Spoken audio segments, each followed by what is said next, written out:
Okay, there we go. Okay, perfect. So we're going to spend a little bit of time talking about policy replacements because there's a ton of business to be had in policy replacements, and we should know how to do them really well. Um, Matt, most of the time, like we will encounter clients that already have some life insurance already set up. It's also important to note that most people do not distinguish between or most people distinguish between burial policies, life insurance policies, mortgage protection, and final expense. Everybody thinks it's a different thing. And so sometimes you'll talk with somebody that says, well, I already have life insurance, I already have a burial policy, but I want mortgage protection too. And so we say, okay, great. Uh, we will have to be the judges of whether or not we want to explain to them that it's all the same thing. I usually wait until the end, or it depends on the client on whether I explain that actually this is all the same shit.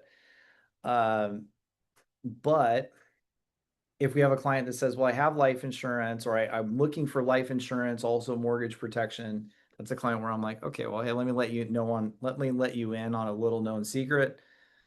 It's all the same stuff. So at some point or another, I do try to communicate that to the client primarily because when they see their policy documents, that shit's going to say life insurance. And if we don't do that, then that can be problematic. So, with regards to policy replacements, every now and then you'll be talking with somebody, and I like to ask the question, like, have you talked with have you looked into this before? And if they say, yeah, I have, and I say, what happened? And they say, well, I ended up getting a life insurance policy. We want to understand, like, okay, great. That's fantastic. Most of my clients have life insurance. So tell me what you got. I'm just curious. Like, tell me what you got in place. We want to get the details of what the client has already gotten in place with regards to life insurance. What are the three things that we need to know? Cost is term, what Cost, okay. Carrier, and what type? Term or yeah, coverage, right? yeah. So it's the three C's. It's cost, carrier, coverage. Coverage is the type of policy and the amount. Okay. So we need to know, is it a whole life? Is it index universal? Is it term? How much is it for? What their payment is, and ideally what carrier it is. The only time that we're ever kind of cooked is if it's Mutual of Omaha, or if it's a whole life policy that the person got 30 years ago. Like if they got a IUL or they got a whole life 30 years ago, like, yeah, there's probably not much we're going to do that. If they've gotten it within the last 5 years, we've got a shot. And if it's not Mutual of Omaha, if it's literally any other carrier, we've got a shot. We still have a shot if it's Mutual of Omaha and they're over 70, but most of the time, Mutual of Omaha is going to be the best price. So there's a few things we're looking for. One is term. Okay. And just so you guys know, Denny, Matt, is like there's only three products in life insurance. There's term, there's whole life, and there's index universal. Like that's it. Like you went and studied these courses that said there's all this other stuff, there's all these other policies no, there's really not. I'm sure that exists somewhere, but not in what we're selling. With what we're selling, it's three products and that's it. Term, whole life, index universal. So the opportunities are I have run across a lot of cases where somebody has gotten a whole life policy that qualifies for an index universal.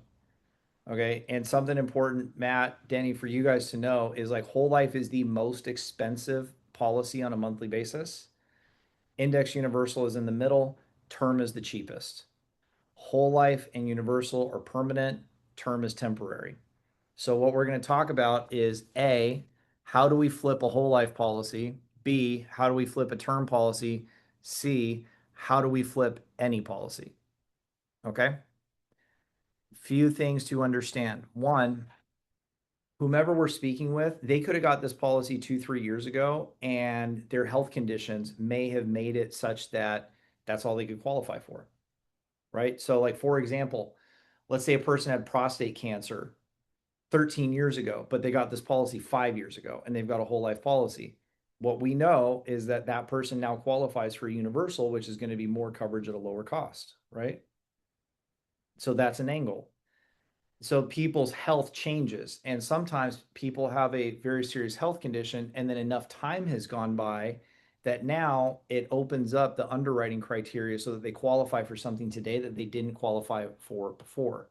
Okay, so one way that we can approach a policy conversion or a policy replacement is through their health conditions and recognizing, like sinking in that, well, when you got that policy, the health conditions may have been such that you didn't have enough time prior, post in some kind of diagnosis, and that's all that you qualified for.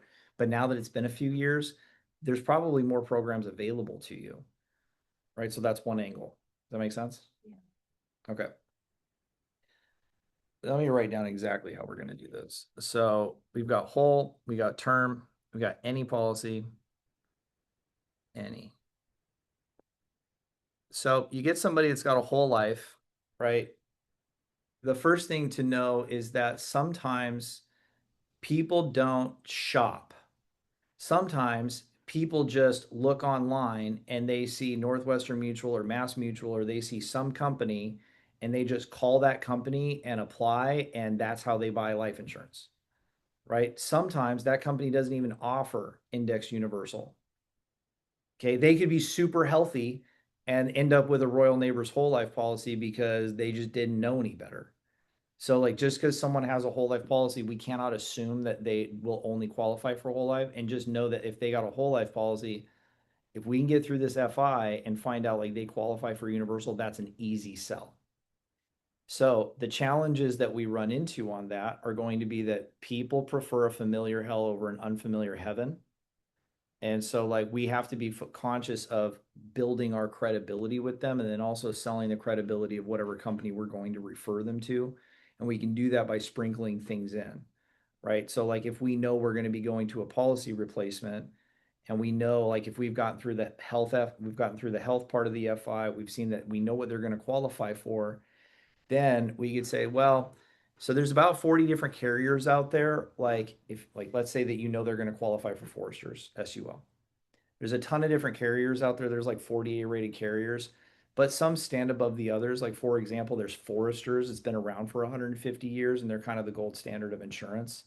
There's also Mutual of Omaha. There's Transamerica. Foresters. It comes to mind because they offer a free trust for people. They'll do a free will. They'll also do college grants, all kinds of really cool. So I'll plant a seed for the strength of that carrier way before I ever even get to a presentation.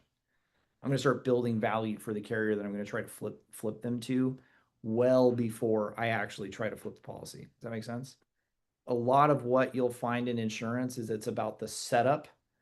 Like, the setup is everything, right? The setup for accidental is we got to ask them, do you see if someone's going to take you out in the next 10 years, is it most likely natural causes or is it like a freak accident? That's the setup. You guys heard Lucian on the phone, or you heard Lucian on the phone earlier, and he spent a lot of time in setup for different things, right?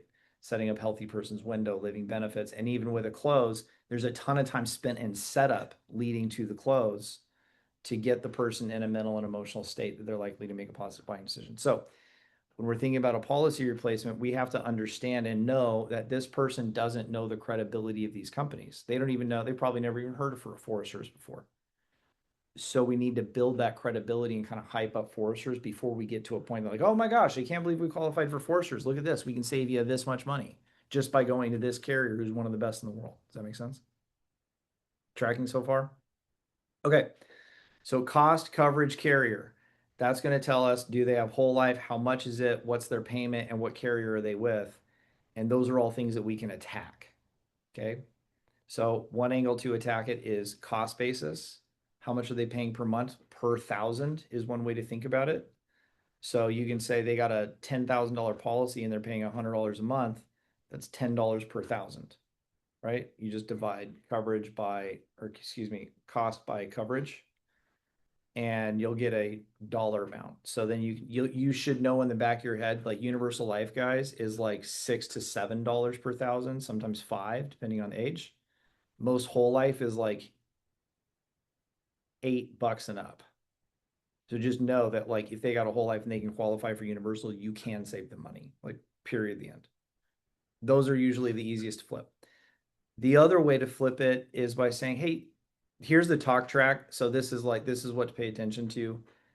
Hey, you know how when you bundle your home and auto, you can save money because everybody's seen those State Farm commercials, like bundle your home and auto and your payment goes down. Everyone's familiar with that. So we can also say, yeah. So when we bundle like burial with regular life with mortgage protection, a lot of times the cost comes down. Oh, interesting. So yeah, there may be an opportunity for us to save money just by rolling these policies together. Does that make sense? The other thing to know is that as coverage goes up, usually the cost per thousand goes down. Most carriers, the way they do their pricing is they'll have one set pricing equation up into a certain coverage amount, and then they hit that coverage amount and it's a different pricing equation. Then you hit another coverage amount and it's a different pricing equation. They actually have price bands. It's an actual thing. Yeah, I thought we just made that up. It turns out it's actually what they do. So, like for example, Transamerica below 100,000 is trash. It's not even close. You get over 100,000, it is cheaper to get $100,000 policy with Transamerica than it is to get a $70,000 policy if you're going IUL. Isn't that crazy? So what we know then is that as coverage goes up, payment comes down, and there's magic thresholds that Transamerica is 100 grand. So what that means for you guys then is like note that concept that if you can roll policies together, you can bring the cost of insurance down. Obviously, it depends on health, but that's where opportunity lies. Does that make sense? Any questions so far? How about you guys? Any questions so far? Matt, I know this is all new, so feel free to ask away. Um, okay, term. Term is my favorite. Almost everybody has term. Like a lot of people, when you come across a policy, it's term. Here's how to tell. If the cost per thousand is under $5, it's probably term. And just as a quick crash course, term is really attractive because you can get a ton of coverage for a little amount of money, but it expires. Who knows what happens with term after you pass the initial period? Once you get past the initial period, The premium of that. dramatically. Yeah, dramatically. So just a few things to know. AARP mostly does term. They do it through New York Life. Okay. The way that those term policies work is every 5 years that client's payment goes up. And then once they hit 80, it stops. There's no more insurance after 80 with AARP. People don't know that because most people don't look at the fine print. Most people don't understand how their policies work. I had a guy that he said, "Oh yeah, I have a term, but it goes until I'm 95 years old." I said, "Oh, that's interesting. I haven't heard of those before." Guys, well, pretty much all term policies, the initial term has to end by age 85. So if someone thinks that their term policy is fixed until age 90 or any age after 85, like they're misinformed. So this guy says, "Well, I have this term policy that expires when I'm 95." I'm like, "Oh, okay. Huh. I haven't heard of that before. Do you happen to have your policy documents?" He's like, "Yeah, I got them right here." I'm like, "Okay." And what does it say on the policy documents? He says, "Yeah, it says term until 95." I said, "Okay. And what's the initial term?" He says, "Oh, well, that's only 10 years." I was like, "Okay. And you got this thing 7 years ago." He's like, "Yeah." Like, do you know what happens at the end of the initial term? Like, I didn't even know there was an initial term. So, no. And so we went looking at the policy documents, and lo and behold, after the initial term, the payment starts jumping up. And that is fearful for a lot of people. A lot of people get term thinking that I'm not gonna live that long or I'm not gonna need it. And there is a very valuable place in insurance for term policies, but term has an end date, and there's so many clients that hit the end of that initial term and then say, "Oh shit, I can't afford this payment anymore. I need permanent insurance." But by that time, they're in their 70s. They've probably had several more health complications, and now they don't qualify. Right. So there's a few useful things that we can use in this. Who can tell me what the first one is? I don't expect you guys to have the answers. I'm just curious. Wait, Yeah. what question? Danny, what you got? Yeah, the first one is that only 2 to 3% of the term ever really pay out. Boom. Great job, Denny. Okay, first useful tool. Hey, have you ever looked at the percentage of term policies that actually pay out? They're like, no. Say, do you have your are you on a smartphone? Do you have the internet on the smartphone? Yeah. You just Google this really quick. What percentage of term policies actually pay out? And they'll Google that shit, and you know what it says? 1 to 3%. It's alarming, primarily because people do not pass within the term period. Unterm underwriting requirements are the same as index universal. So a carrier is not given a policy, a term policy to somebody who's likely to pass within the term. So therefore, they're throwing their money away, right? They're going to pay for this thing for however many years. And at the end of that, they're still going to be alive. And they're going to say, oh shit, I got to get something different. So that's thing one. What's thing two? Anyone know thing two? What else can we use when we're trying to undermine the value of a term policy? Life, what about life expectancy? Right? So in our script app, when we plug the person's gender and age, and it calculates their life expectancy. Now, granted, it's just average life expectancy. It's not based on any medical conditions. It's just pulled straight from the Social Security Administration's mortality tables. So their actual life expectancy is probably shorter than what it shows on there. But if they're like, well, I've got 15 years left on it, you say, okay, well, you're 63 today. Average life expectancy for a 63-year-old woman is 80, whatever it is. That's just the midpoint. And with how healthy you are, like the probability of you outliving this term is pretty high, at least from natural causes. Did anyone talk with you about like what happens to this policy at the end of its term? Because at that point, you're going to be in your late 70s. And when this policy ends, your payments are going to go, they're going to go sky high. And at that point, you're going to probably have additional health conditions and not be able to qualify. Like, do you want something that's going to expire or do you want something that's permanent?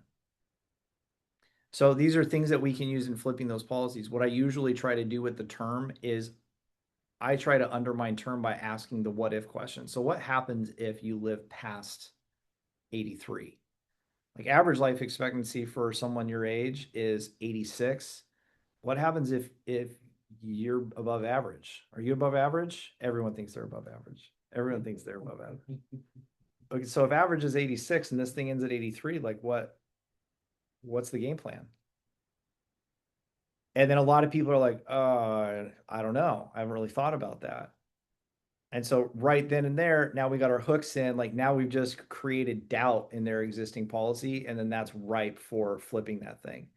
I have flipped more term policies than anything else because once they understand that this policy is going to have an end date and then their payment's going to go through the roof and they're probably not, they may be too old to qualify for anything else, or if they have additional health complications, their family's going to be in a really difficult spot.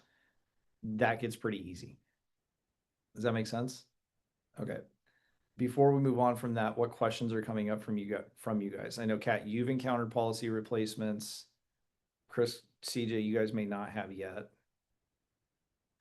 I mean, I honestly, in the beginning, when they used to tell me they have life insurance, I would say like, oh, great, I'm glad you were forward thinking enough to put something into place. And then I would tell them like, we could either save them money or we can increase the coverage for no additional cost.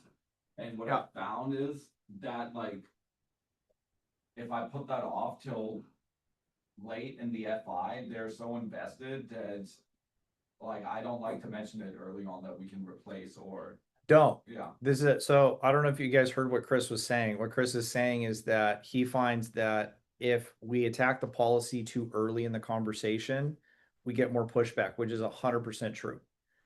So when we find out that they have an additional policy or they have a existing policy, do not even talk about replacing it until you have to build personal and professional credibility first, right? They have to believe you, meaning you have to have demonstrated that you know what you're talking about to a degree in order for them to believe that you can save them money and that you're offering them something better. So I try not to it depends on my conversation with people and how the conversation is going. Most of the time, though, I wait until we're done with the financial FI or we're through the financial FI before I like really start getting into the policy replacement. I will plant a seed though. I'll say, oh, okay, great, fantastic. Tell me more about that. Okay, awesome. Well, we'll take a look at this too. You know how when you bundle your home and auto, you can save some money?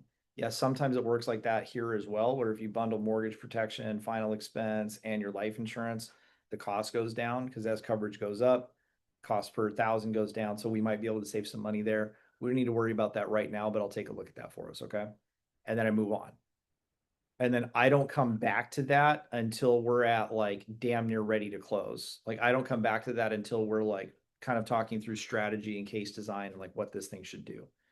Then you come back and you say, once you know what you can do for them, meaning I've already got all the health information, I know what they're going to qualify for, then I can go in and say like, hey, okay, so this here's what I'm going to recommend is that you can actually roll that policy into this other one. We can get you more coverage for the same money. And actually, we can get you an extra $20,000 with, and your payment's only going to go up $20 a month. There's some challenges with this in that it's kind of like a spectrum, and we have to live in the middle because on this side of the spectrum, they don't save enough money to make it worth their time. On the other side of that spectrum, they save so much money they don't believe you. They think it's a scam, which is a very real thing. So, what I want to chat, I want to give you guys a framework on how to think about these things. And so, the first thing is like you have the three C's: cost, carrier, coverage. Like that's thing one. Okay.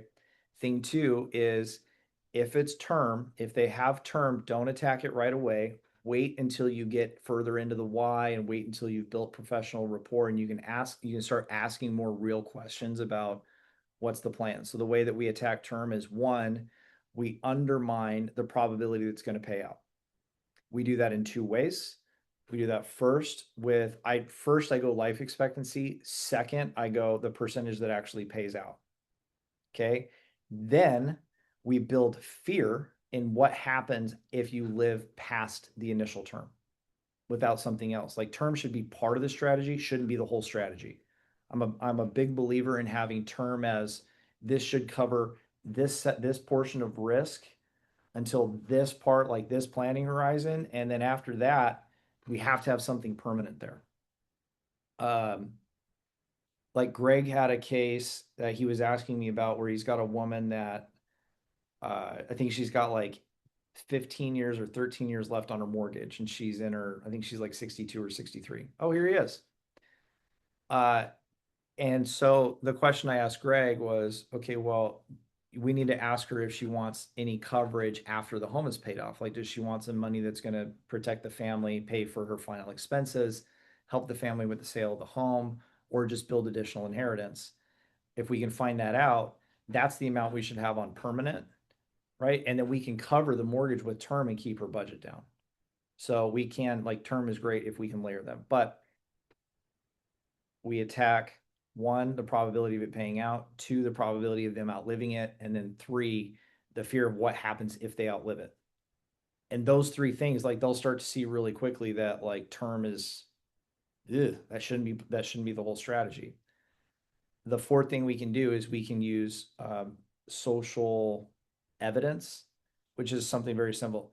I can't tell you how many clients I have and I've gained because they outlived their term policy and now they're 75 years old and they don't have anything there to protect the family. And now we're having to go look at policies at 75 years old when we could have fixed it at 65, where they had something that's going to carry on and be there for their family forever. Like that is a ton of my client base. So we can provide some social evidence that like this is what happens all the time. And if we're applying for coverage at 75, the cost is going to be much, much higher, orders of magnitude higher. Probably not orders of magnitude, but it'll be much, much higher. Does that make sense? So that's how we attack term. With regards to how to do any, so there's two ways that we can undermine a policy, or there's two ways that we can compete with a policy. The first way is head to head on price. The second way is the plan. Okay, so price and plan.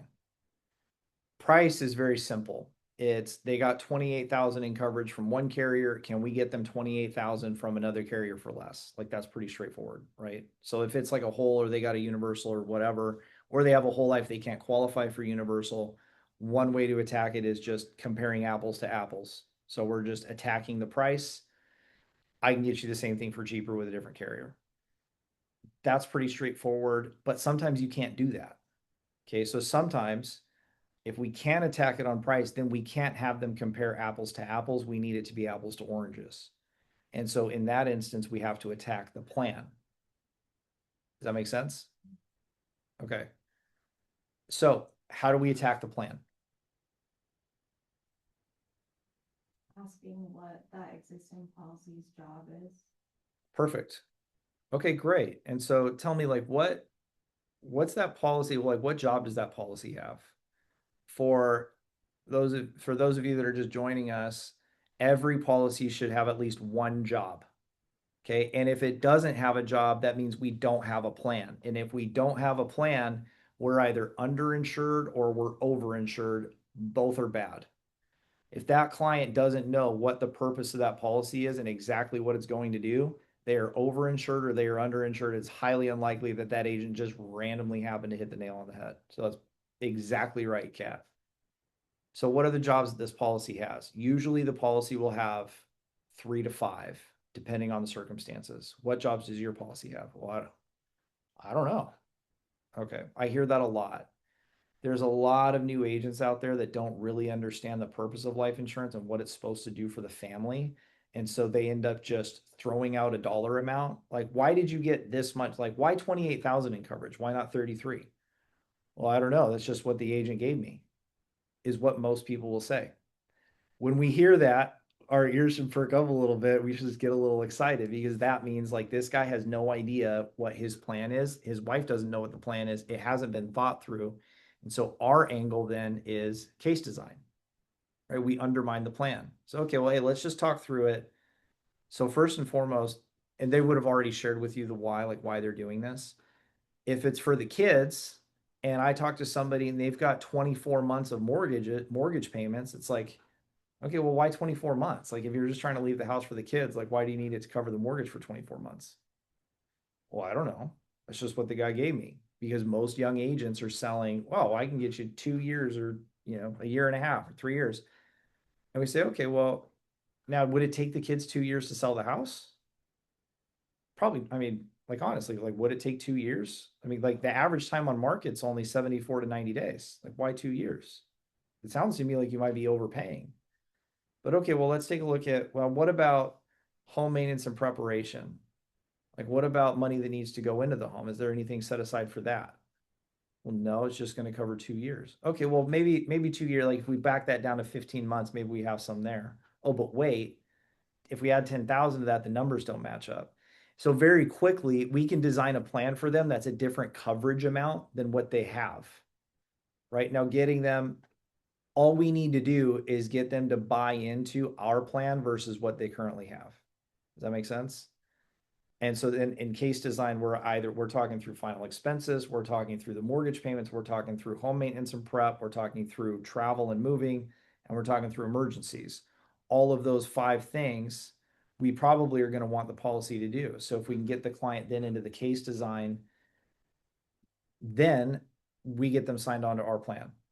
The evidence that I have for this is I had a guy that had 33,000 or 30,000 with Balt Life. And I was trying my heart out to beat Balt Life with some other carrier, but there's just the only other carrier was like $8 more, or no, he was with Royal Neighbors. The only other carrier was Foresters, and they're $8 more expensive. And as good as I am, I can't get this guy to spend $8 more for the same amount of coverage. Like no one in the right mind is going to do that. Even though like Foresters will offer you a free will and they've got a better track record of payments and all all they still hear is it's $8 more. So I said, well, hold on. So let's back up for a moment. Like, why do you have this much coverage? He's like, well, what do you mean? It's just what the guy gave me. I'm like, yeah, I know, but you're like, let's look back at your income. You make this in Social Security. Your spouse has this coming in on her pension. And these are the income sources. I looked at survivorship. I said, hey, when you pass, she's going to get your social security and your VA has spousal benefits. So she's going to get that too. Your wife's going to have $8,000 coming in and the mortgage payment's only $2,000. Why do you need 33,000 in coverage for her? Is the VA going to cover your final expenses, like contribute to your burial? He's like, yeah, no, I already got that taken care of. And what we ended up with is he didn't need 33,000. He really only needed like 20. And so when I get him on board with a plan that only requires 20, now he could have called the carrier and just reduced the coverage amount and probably got a better payment, but then I don't make any money. And so I got him sold on the free trust from Foresters, back the coverage amount down to only like $20,000. His payment goes down $60, and he now has a specific set plan. That's what this policy is supposed to do. It's going to cover the 6 months while she gets the Social Security in and while she transfers these things over. And it's going to give her a little bit of a buffer. Bada bing, bada boom. We're on the phone with Royal Neighbors canceling his current policy and putting in the application with the Foresters. So if we can't beat it head to head, we have to undermine it by attacking the plan or what it's supposed to do. Does that make sense? Okay. You guys all, that making sense to you guys up here? Okay. Other than that, people's concerns will be, one, they have to switch. And so we need to calm that concern. Hey, I do this all the time. All the time, because there's a lot of people that don't know that every carrier specializes in something different. And so sometimes people go to a carrier that specializes in cancer when they really need a carrier that's going to specialize in diabetes or heart conditions. And so they end up paying more than they should just because they had the wrong luck of the draw and they went to the wrong carrier. And so we can save money just by aligning you with a carrier that specializes in your health conditions. Yeah. How do we figure out what the best carrier is for their condition? Is Toolkits just gonna spit it out for us? Yeah. Yeah. That's it. Okay. It's like we make it sound way more sophisticated than it really is. Right. But no, right now, we just plug that shit into Toolkits. It's going to tell us who the best price carrier is. And that's the carrier that specializes in whatever unique concoction of health conditions this person has. You know what I mean? Today, we're talking to the guy that's got bone cancer. It does turn out that Corebridge is really good with cancer, but obviously because they're the one that came up on Toolkits when we priced it. So I'm like, now I have a carrier that specializes in cancer. Now he's like, okay, yeah, this guy really knows his stuff. He's getting me aligned with the right carrier. So I'm going to get an approval and I'm going to get the best rate. Like, okay, I'm starting to feel more comfortable and confident in what this person is recommending to me. Right. So remember, every carrier specializes in something different, which is true. Okay. Corebridge specializes in cancer. AHL specializes in height and weight. You've got Transamerica specializes in heart conditions. Like this person could have had a stroke last year, and I think they can still get an express policy with Transamerica. And the list kind of goes on and on, but know that every carrier does in fact kind of specialize in something different. And so when we communicate that to a client, it gives them reason to believe us that we can save them money just because they're aligned with the wrong carrier. Make sense? Okay.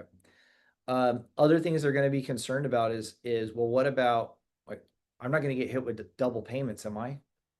Right? No, they don't want to run the risk that this payment's going to come out plus the other payment's going to come out. Now they've just paid for two policies when they're on fixed income, and oh my God. And so we say, hey, don't worry, I do this all the time.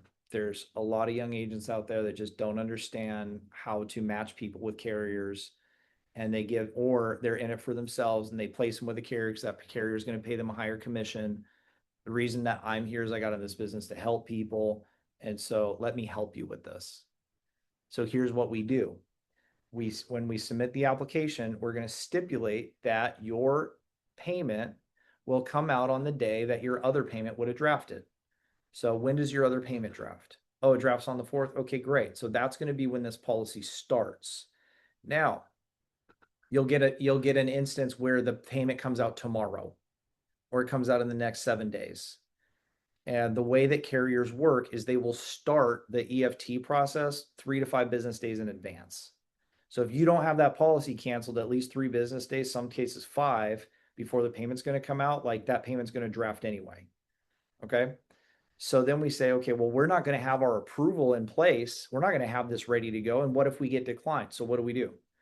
We tell the client, hey, listen, we're going to call that carrier tomorrow morning. We think we did this. We did this with somebody, Robert. with Robert. We're going to call the carrier tomorrow morning. We're not going to cancel the policy, but we are going to remove your payment method. Okay. That way, what happens is when that premium isn't made, your policy will go into a grace period. So you'll actually have an overlap of coverage without having to pay for it.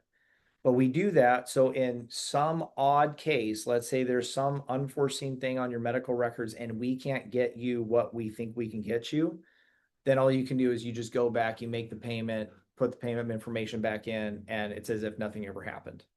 But then we're not going to get hit with double payments. And we also don't have to worry about pushing our payment date out more than 30 days. Does that make sense? So what we want to do is we build confidence. Hey, don't worry, I do this all the time. Here's how we handle it. If their payment is going to draft prior to you being confident that you can get the approval in, then we call the carrier, we remove the payment method that keeps their current policy in force. The payment won't be made. The policy enters a grace period, and that buys us time. That makes sense? Okay. So like this is how we do it. The client will be concerned about that. So if you explain the process to them about how we mitigate it, right, you are now the expert and you're building confidence and belief in your solution. That makes sense? Okay. Other than that, build up the carriers. Remember 3 C's, and then you either attack the price or you attack you either attack the price or you attack the plan, and then lay out the process for them before they have to ask, and build confidence in yourself. Hey, don't worry, I do this all the time. There's a lot of agents out there that don't understand how to place people with the right carrier, either because they just don't know it or they're trying to get a higher commission. But they just don't understand that some carriers specialize in different things and can get you lower pricing. That's why I'm here. Let me help you with this. Here's how we do it, because we don't want to have a second payment come out. We don't want to get you to double draft. I do this all the time. This is what we do. And by the end of that, you should have somebody that's like eating out of the palm of your hand and thank you, oh my God, for saving me so much money and helping me figure this out. Okay. That in a nutshell is policy replacements, as far as I understand them and as far as how I approach them. So know that if you're calling on aged leads, okay, policy replacements is primarily what you're hoping to get. If they got the policy more than 4 or 5 years ago, it's probably going to be tough to replace unless their health conditions have changed and they've gotten more time and now you can flip them from a whole life to a universal. If you're calling on the aged leads, the magic line is there's more programs that were released this year. People who didn't qualify before qualify now, and the industry's gotten more competitive. So pricing is coming down. Let's just take a look at it, because I'm sure you would agree that even if I could save you $20 a month, $250 a year, if you only got to spend 30 minutes with me and you save $250 a year, that's $500 an hour that you're making for that 30 minutes spent with me. Would you agree that like making $500 an hour is not bad? Yeah. Okay. Let me just ask you some quick questions now about how much, and you're just going into the script and the FI. Okay. What questions you guys got? Dustin, I got one. Yeah. So I'm finding a lot when I ask about their policies, like half the people are like, I have this much, this is the carrier, this is how much I pay a month, this is the coverage, right? On the other half, I have a policy, I don't know the payment, I don't know the coverage. And then, like, well, do you want to pull it out? And they're like, I don't even know where to start looking. They're just lost. In those cases, where do you take them? Thank you. Yeah, really good point. So very, very often the client is confused about what they actually have. And I have had clients that thought they had whole life and it turned out they had term. I've had clients that thought they had a permanent policy and turns out they only had like a heart attack policy. Like it only paid out if they had a heart attack. People don't know. They either forget or it wasn't clearly explained to them, but people forget. So in many cases, people won't remember the name of the carrier. And so you say, hey, that's okay. Do you have mobile banking on your phone? Okay, great. Well, Here, I'm typing some stuff in. Why don't you pull that up? Just scan your bank statement or scan your mobile banking for whoever is pulling the payment, whatever companies are pulling payments, and that'll tell us who the carrier is.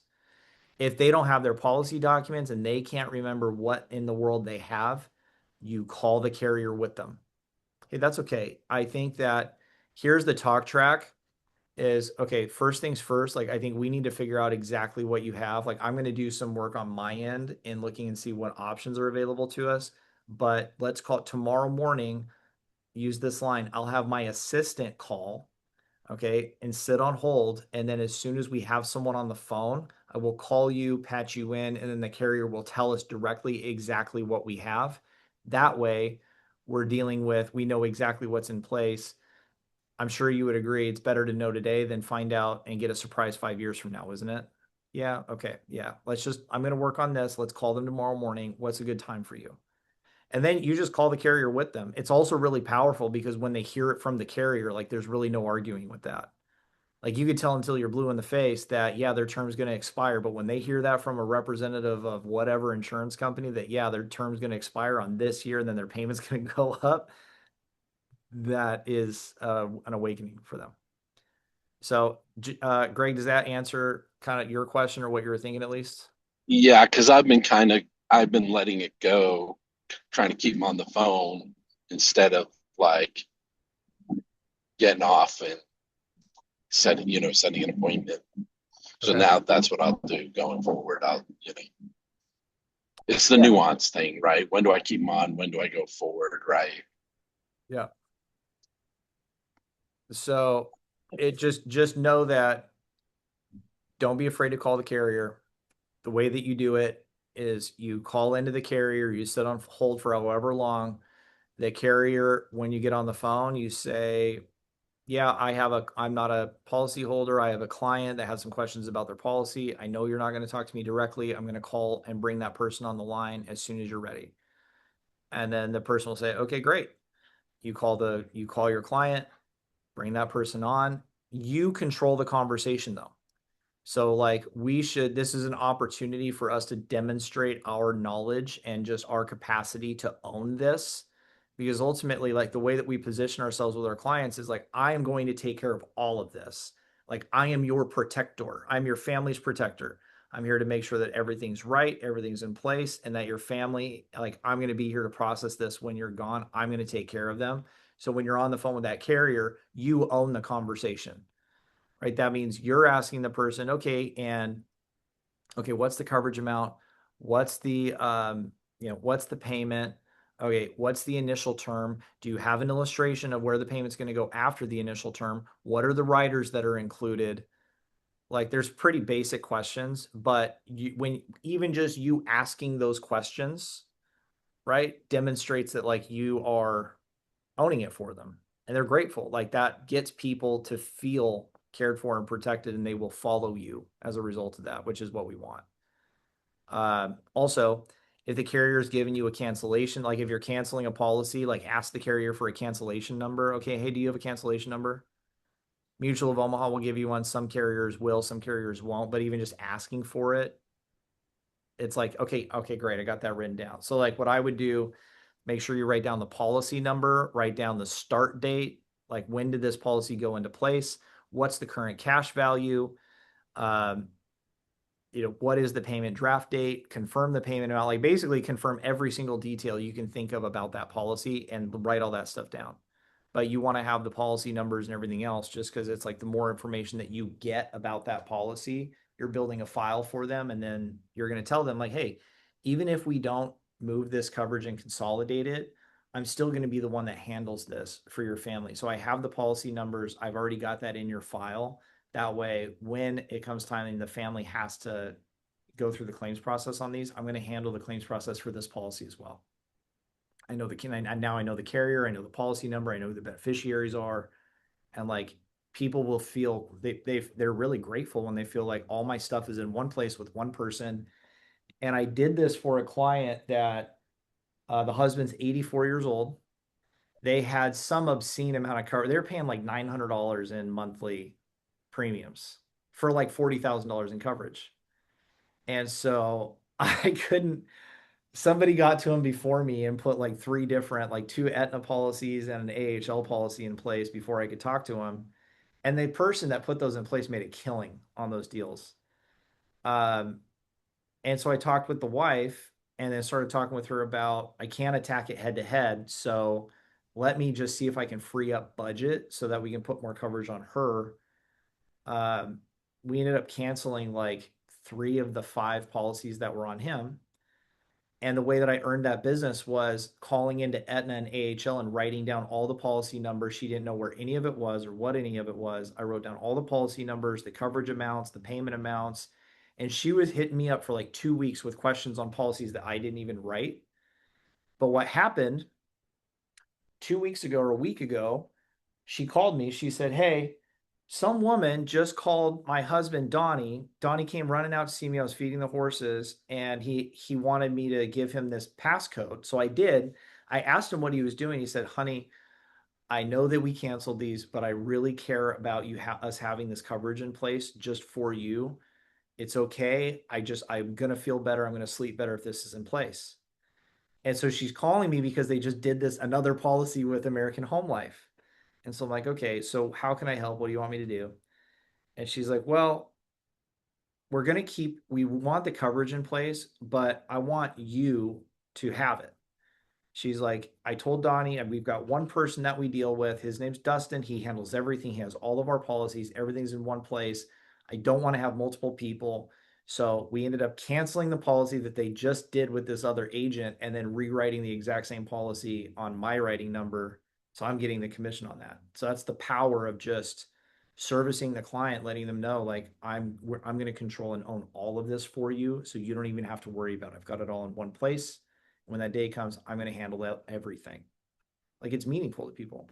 And like that, dude, that was like a $370 premium a month for that policy. So I made $4,000, 4 or 5 grand on that just by doing that for her. Okay. 8:15, 8:10. We've got 5 minutes until we hit our hour. What other questions are coming up for you guys?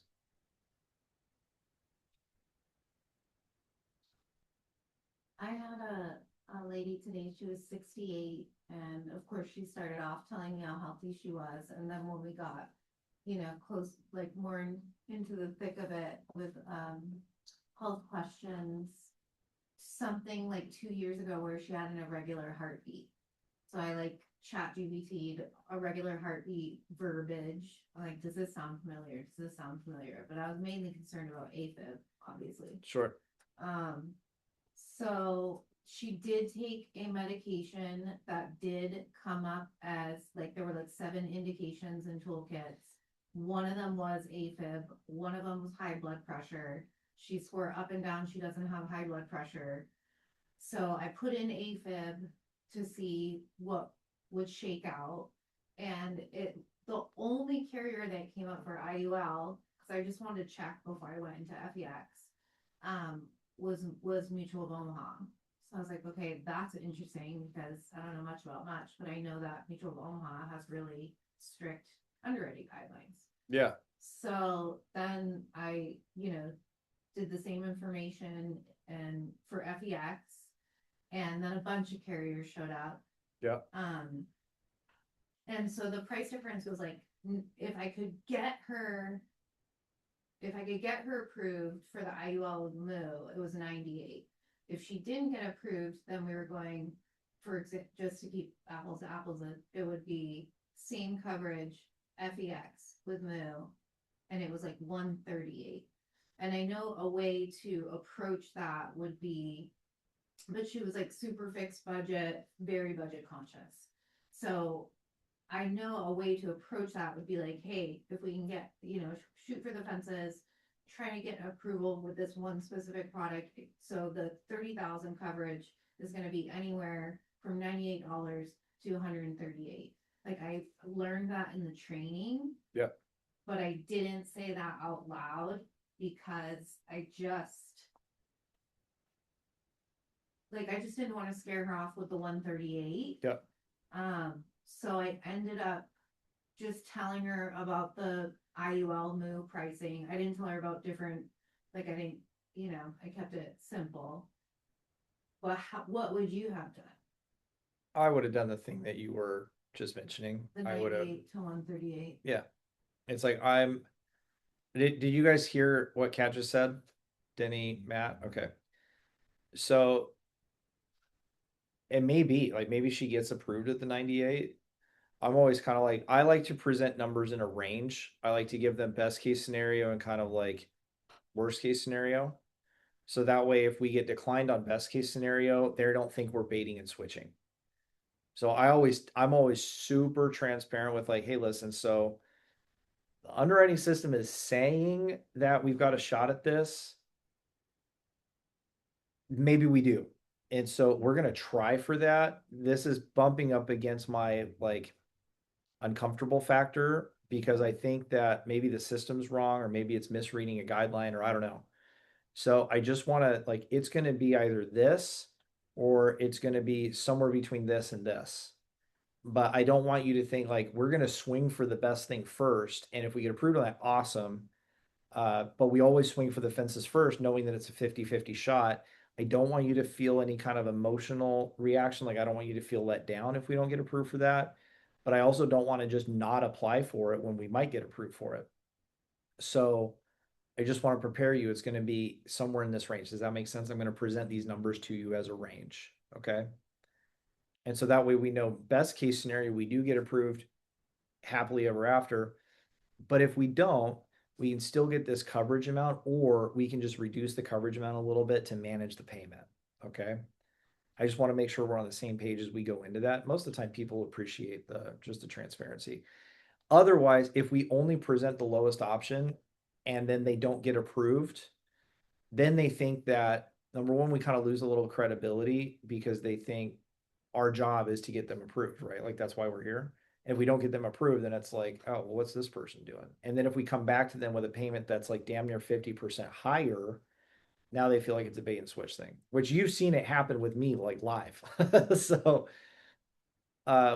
what we really want to do is we always present, especially if Mutual of Omaha IUL is the leading option, we always present it in a range. So I would have done exactly what you said you would have done. Didn't do. Yeah. Yeah. Yeah. Yeah. Yeah. So, but guys, what she's touching on is just when we go to present numbers, we don't want to pigeonhole ourselves and just know that like if we communicate with a client, hey, we're going to swing for the fences first, we might not get approved. That's okay. It's part of the process. It's how we get you the best possible policy. Because I would rather swing for the fences and not get approved than go for the sure thing and not know if we could have done better. So are you on board with that? And people say, yeah. And then we go. We didn't do that with Hortensia. That's where like, still don't know why Hortensia didn't get approved. But a lot of times, guys, there are things that will show up in the medical records that they're unaware of that will catch us by surprise and will result in declines that we didn't see coming. And so we're just giving ourselves an out by quoting it in a range. All right. Any other questions that are coming up for you guys? No? Matt, Denny? Okay. All right. Nope, nothing. Okay. I appreciate you guys. Have a wonderful rest of your evening. Call me if you need anything. Thanks, Edison. Bye, guys. Talk to you soon. Bye.